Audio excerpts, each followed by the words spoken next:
Magandang araw po sa inyong lahat. Welcome to Heart Secrets.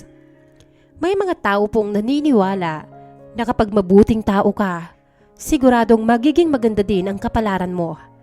Na kapag tapat kang magmahal, katapatan din ang isusukli sa'yo. Pero sa tunay na buhay ay hindi po ganito ang nangyayari.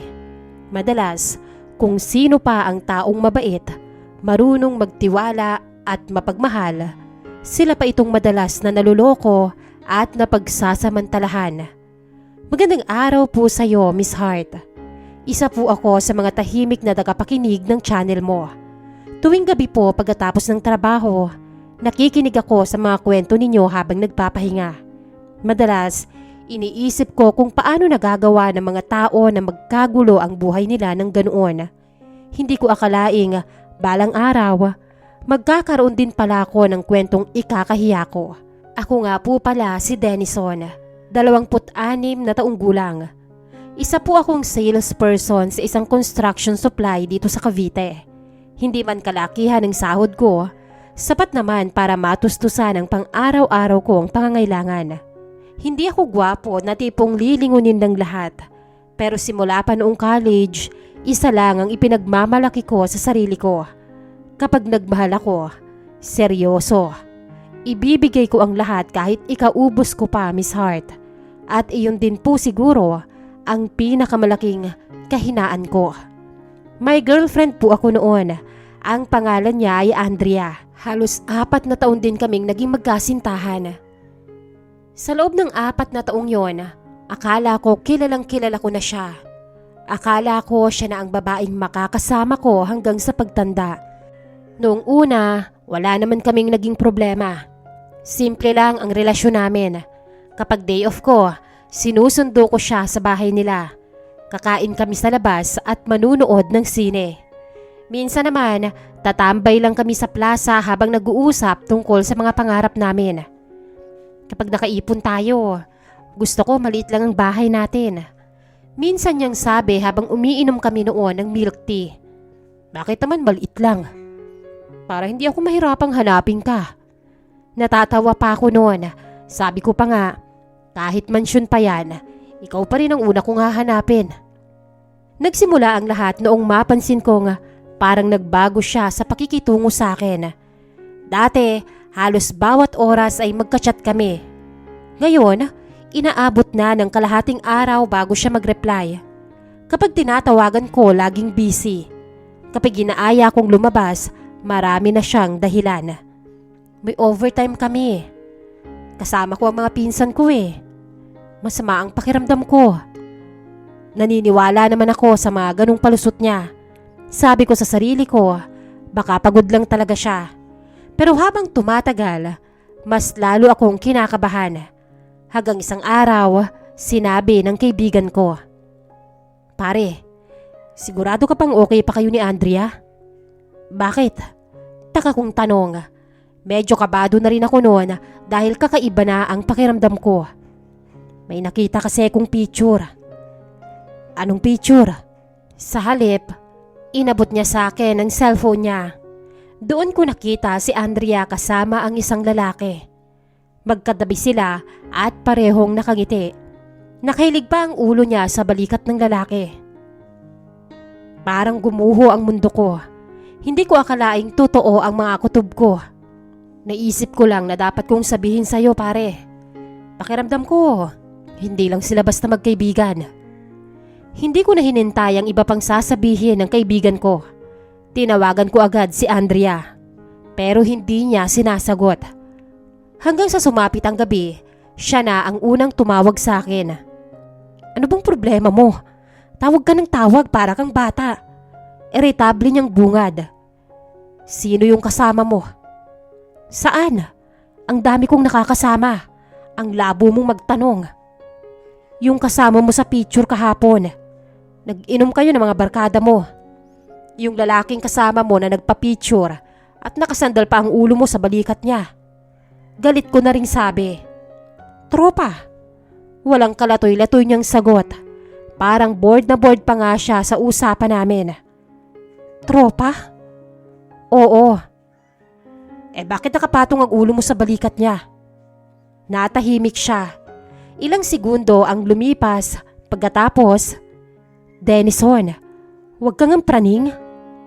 Miss Hart, humingi pa po ako ng tawad sa kanya noon. Hanggang ngayon, hindi ko maintindihan kung bakit. Siguro dahil mahal na mahal ko siya.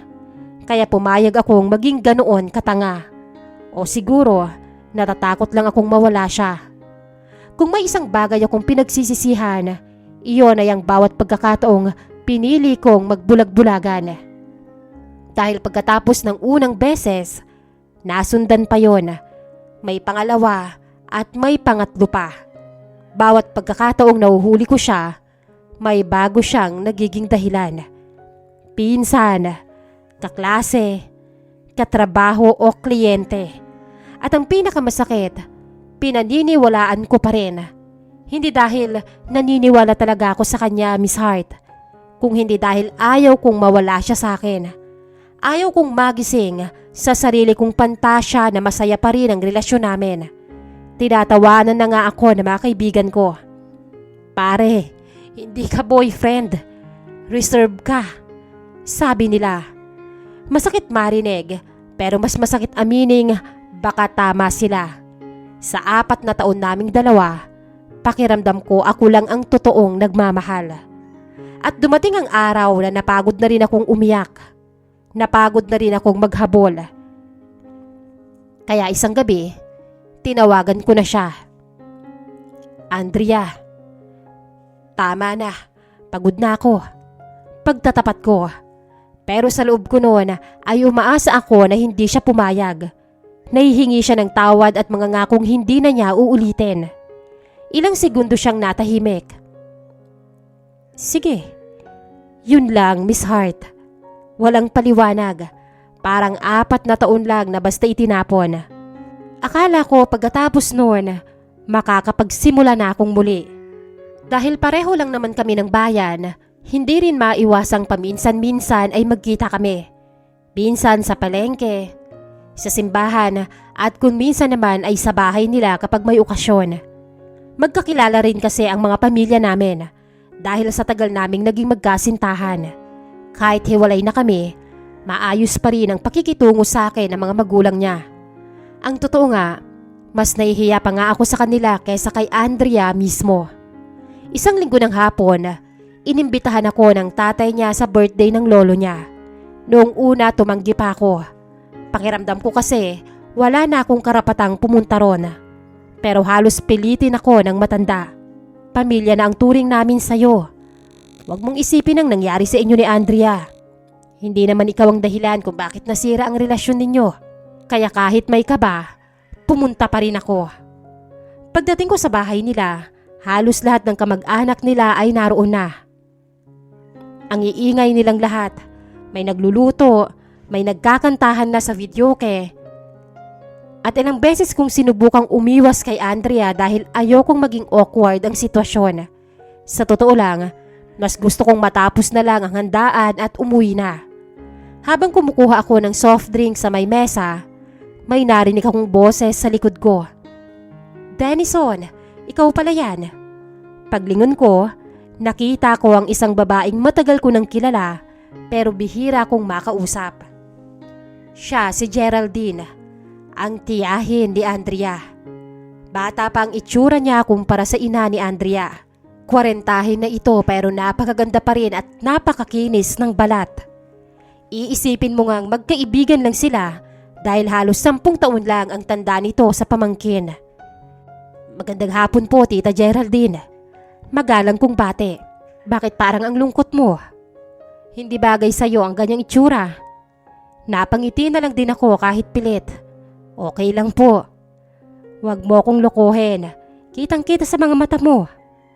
Pakiramdam ko noong mga sandaling yon, siya lang ang nakapansin na hindi talaga ako okay. Lahat kasi ng tao roon ay abala sa kasiyahan. Siya lang ang lumapit para mangumusta. Mula noon, tuwing may okasyon sa pamilya nila at nagkakataong naroon ako, palagi niya na akong kinakamusta. Hanggang sa isang araw, siya na mismo ang unang nag-message sa akin sa social media. Kamusta ka, Denison? chat niya isang umaga.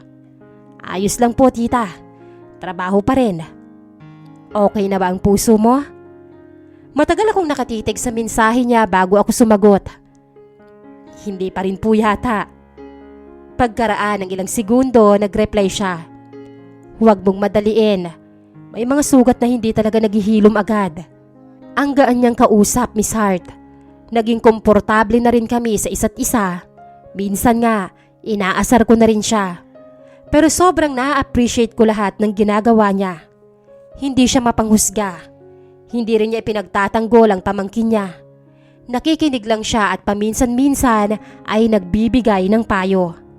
Lumipas ang mga linggo at halos gabi-gabi na kaming nagkakapalitan ng mga mensahe. Nagsimula iyon sa simpleng kamustahan hanggang sa naging kwentuhan tungkol sa trabaho, pamilya at mga pangarap sa buhay. Minsan nga, inaabot pa kami ng madaling araw na hindi namamalayang tuloy-tuloy pa rin ang usapan namin. Isang gabi, bigla niyang sinabi, "Alam mo Denison, naawa ko para sa'yo." Napangiti ako ng mapait. "Bakit naman tita?" "Kasi alam kong minahal mo talaga ang pamangkin ko." Hindi ako agad nakasagot. "Tita, sa totoo lang, hanggang ngayon mahal ko pa rin siya." Ilang segundo bago siya nag-reply. "Pero hindi ka na niya mahal." "Aray ko naman tita, sobra ka naman sa akin." Pero yan ang unang pagkakataon na may taong nagsabi sa akin ng katotohanang matagal ko nang iniiwasang tanggapin. Hindi ko namalayan na si Geraldine na pala ang naging takbuhan ko tuwing mabigat ang pakiramdam ko. Kapag may problema ako sa trabaho, siya na ang unang nakakaalam. Kapag nalulungkot ako, siya ang unang nagme-message.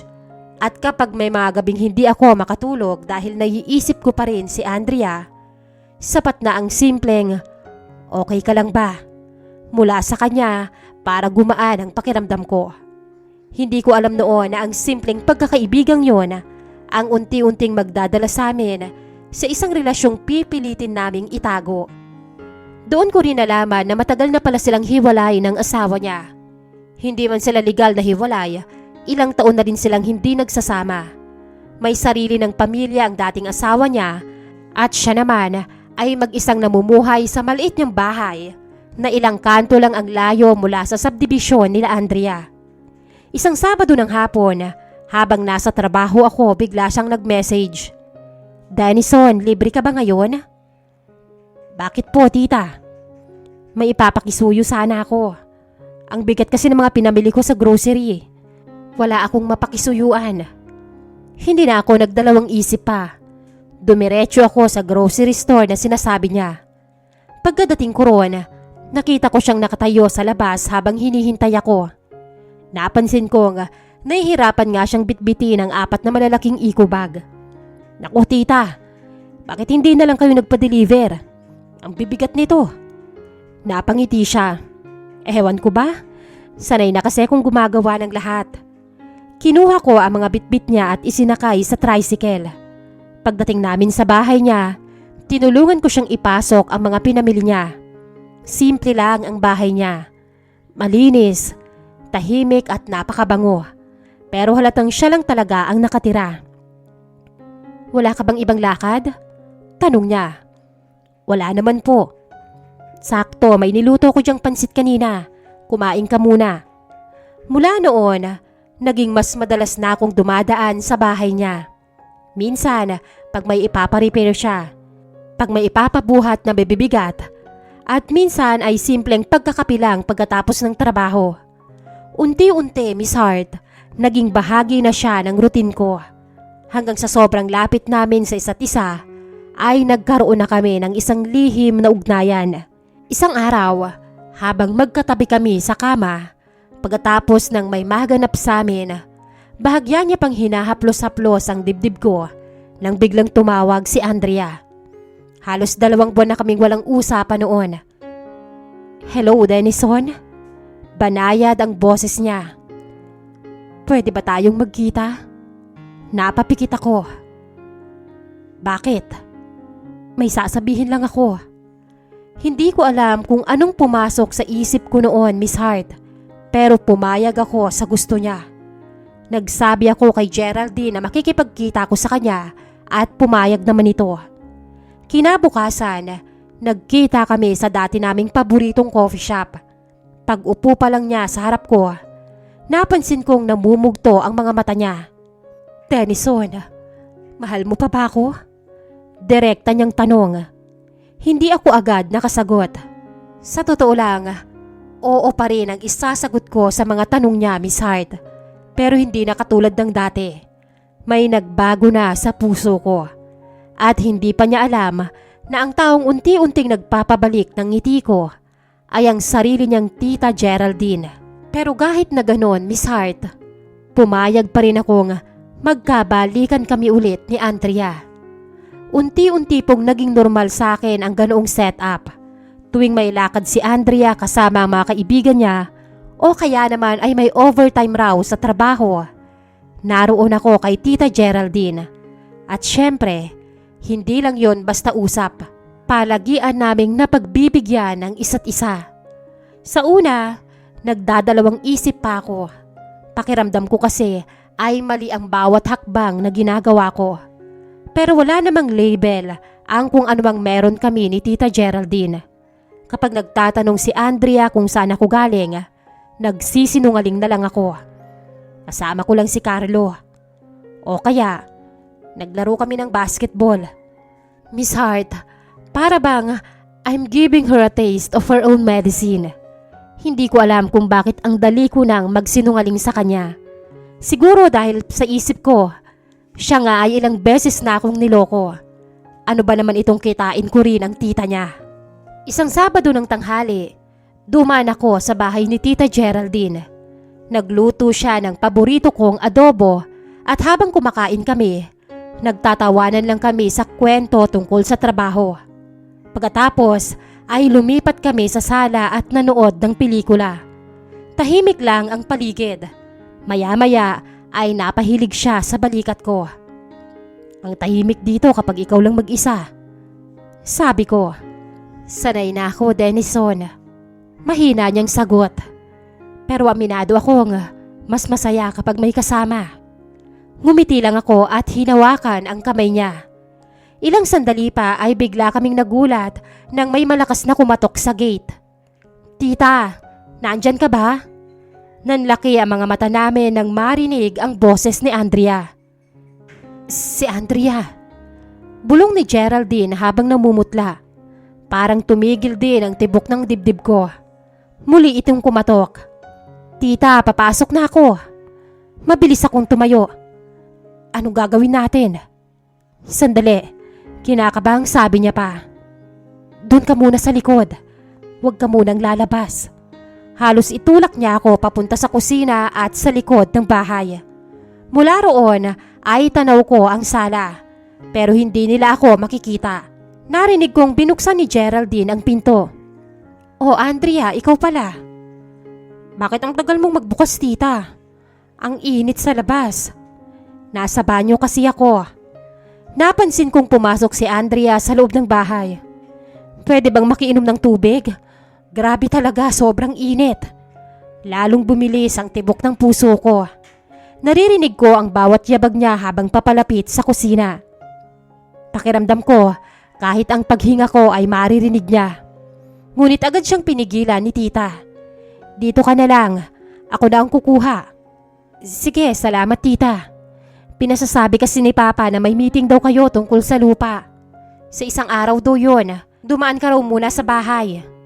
Makalipas ng ilang minuto, nagpaalam na rin si Andrea. Salamat tita. Sige alis na ako. Nang marinig kong nagsara ang gate, tsaka lang ako nakahinga ng maluwag. Lumabas ako sa pinagtataguan ko at napaupo sa sofa. Akala ko katapusan na natin, sabi ko habang napapailing. Napabuntong hininga si Geraldine. Hindi na dapat maulit to, Denison. Pero pareho naming alam, Miss Hart, na kahit muntik na kaming mahuli, wala pa ring isa sa amin ang kayang bumitaw. Sa loob ng ilang buwan, nagawa naming itago ang aming sikreto. Kapag kasama ko si Andrea, ipinapakita kong ako ang perpektong kasintahan.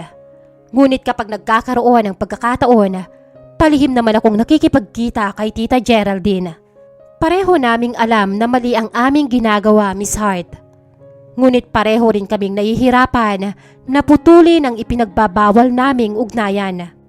Miss Hart, alam ko pong mali, pero pinagsabay ko ang girlfriend ko at ang kanyang tita. May thrill at sobrang tapang ko dahil kahit mahuli ako, alam kong mas nauna siyang gumawa sa akin noon. Hanggang ngayon, patuloy pa rin ang ganitong setup namin ni Tita Geraldine. Hindi na rin namin alam kung ano ba talaga ang tawag sa relasyon namin. Wala kaming label, pero hindi rin namin maiwan ang isa't isa. Minsan, tinatanong ko ang sarili ko kung may karapatan ba akong magalit sa mga kasalanang ginawa sa akin. Gayong ako mismo ay gumagawa na rin ng kasalanang alam kong makakasakit sa ibang tao. Totoo ngang nasaktan ako noon, pero hindi pala sapat na dahilan ng sakit para maging mali rin ang mga desisyon ko. Kaya gusto ko pong itanong sa inyo, Miss Hart, at sa mga tagapakinig ninyo. Sa tingin niyo po, dapat ko na bang tuldukan ng lahat? Si Andrea, si Tita Geraldine, at magsimula na lang ulit na mag-isa? O may pagkakataon pa bang maituwid ko ang buhay ko kahit alam kong ako rin ang may kasalanan? Maraming salamat po sa pagbasa ng aking kwento. Sana ay magsilbi itong paalala na ang taong nasaktan ay maaari ring makasakit kapag hinayaan niyang maghari ang galit at paghihiganti sa kanyang puso. Lubos na nagpapasalamat, Denison.